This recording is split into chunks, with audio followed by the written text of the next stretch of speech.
Hi friends, இப்போ பார்த்தீங்கன்னா நம்ம வீட்டில் என்னென்ன மரம் இருக்குதுன்னு பார்க்கலாம் வாங்க. பார்த்தீங்கன்னா இதில் மாமரம் இருக்குது. இப்போ தான் வச்சுருக்கோம், கொஞ்சம் பெருசாக இருக்குது பாருங்கள். இது பார்த்தீங்கன்னா கொய்யாக்கன்று.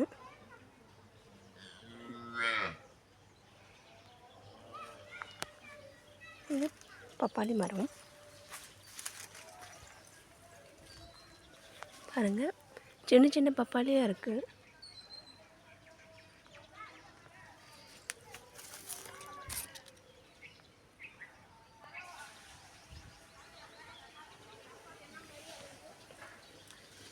இது பார்த்திங்கன்னா எலுமிச்சம்பழம் மரம். இப்போ தான் கன்று வச்சு கொஞ்சம் வளர்ந்துருக்கு.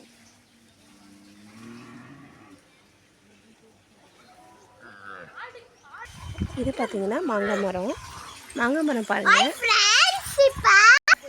பார்த்தீங்கன்னா மாங்காய் மரம். இதில் இப்போ வந்து மாங்காய் சீசன் இல்லை. சீசன் அப்போ நான் பார்த்திங்கன்னா நல்லா மாங்காய் வைக்கும். இப்போ பார்த்திங்கன்னா 1-2 வச்சுருக்கு. இப்போ கொஞ்சம் பூவெல்லாம் விட்ருக்கு பாருங்கள். இப்போ பார்த்திங்கன்னா இப்போ தான் மாங்காய் பூ விட்ருக்கு பாருங்கள். இங்கே பார்த்திங்கன்னா இங்கே ஒரு மாங்காய் மரம் இருக்குது பாருங்கள்.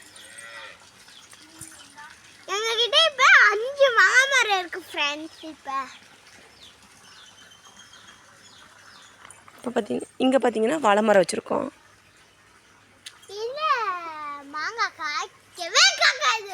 இது பார்த்திங்கன்னா கருவேப்பில் கன்று. இங்கே ஃபுல்லு பார்த்திங்கன்னா ஃபுல்லும் கருவேப்பில் கன்னாக இருக்குது. இது பார்த்திங்கன்னா நெல்லிக்காய் மரம் பாருங்கள் ஃப்ரெண்ட்ஸ். நெல்லிக்காய் பாருங்கள் நிறையா இருக்குது, உங்களுக்கு தெரியுதா பாருங்கள். இப்போ பார்த்திங்கன்னா இந்த சைடு ஃபுல்லு பார்த்திங்கன்னா கருவேப்பில் கன்று இருக்குது, உங்களுக்கு தெரியுதான்னு பாருங்கள். இது பார்த்திங்கன்னா தென்னை மரம். நம்ம வீட்டுக்கிட்டே பார்த்திங்கன்னா உங்களுக்கு எல்லாமே கிடைக்கிது பாருங்கள். பார்க்க எல்லாம் நேச்சுரலாக நம்ம செஞ்சு பறித்து சாப்பிட்லாம். இது நெல்லிக்காய் மரம். இங்கே கீழே பாருங்கள் ஃபுல்லும் கருவேப்பில் கன்று. இது பார்த்திங்கன்னா சீசன் அப்போ பார்த்திங்கன்னா நெல்லிக்காய் பயங்கரமாக வைக்கும். உங்களுக்குலாம் யார் யாருக்கு சின்ன நெல்லிக்காய் பிடிக்கும்னு கமெண்ட் பண்ணுங்கள். அப்படியே லைக் பண்ணுங்க, ஷேர் பண்ணுங்க, சப்ஸ்கிரைப் பண்ணுங்க.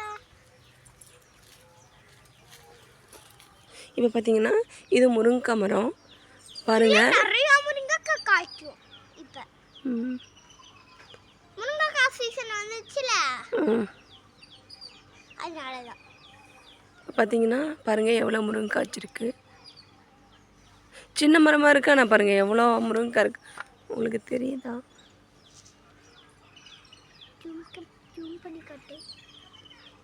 இங்கே பாருங்க நிறைய பூ வச்சிருக்கு.